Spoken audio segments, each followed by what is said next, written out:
Whenever anyone begins their sales career, they go through what I call the sales evolution. It begins at the baby stage of the evolution. They're like a sponge with all the information, excited and soaking it all up, listening to all the advice, trying to learn the information and applying it. This behaviour creates a small amount of success, even with their limited amount of sales skills, simply because their level of enthusiasm is firing on all cylinders. We've all been there. Then after a short period of time, because their sales skills didn't increase at the rate their level of enthusiasm decreased, the number of sales nosedived. So what happened? Was it just a case of that they stopped learning? Or maybe they didn't perform the highest degree sale?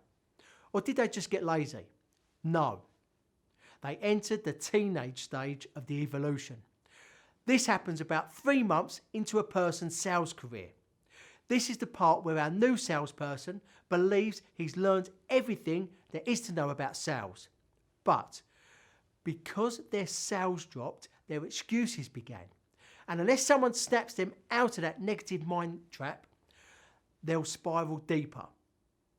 They begin by blaming the leads, blaming the product, blaming the price, anything but accepting responsibility for their lack of skills. If you know this information, then you can avoid staying in the teenage stage for a lengthy period. But you will go through it. Everyone does. It's just that some people stay there throughout their entire sales career and never advance. But now you know the sales evolution, you'll recognise the signs and what to look out for.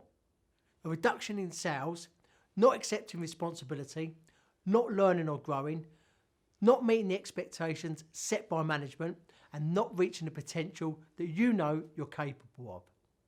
Any one of these is a possible indication that you're stuck in the teenage phase. This is a bad place. You don't want to be there. And if you are, you don't want to be there for very long. The quicker that you can move into the adult stage, the better. This phase of the evolution is simple. You recognise that sales is like golf. You're not going to get a hole-in-one every time, and you're not going to make a sale every time. Like golf, there's always something to learn and improve on. In the adult phase, you accept full responsibility for the sales you get and the sales that you miss. When you accept full responsibility for missing sales, you're open to look at what went wrong and how it can be fixed. You'll know when you've reached the adult phase of the sales evolution because you'll be learning and practicing every day. You'll accept full responsibility for your results. You'll refuse to accept excuses from anyone, including yourself, and you'll be 100% committed to your sales career.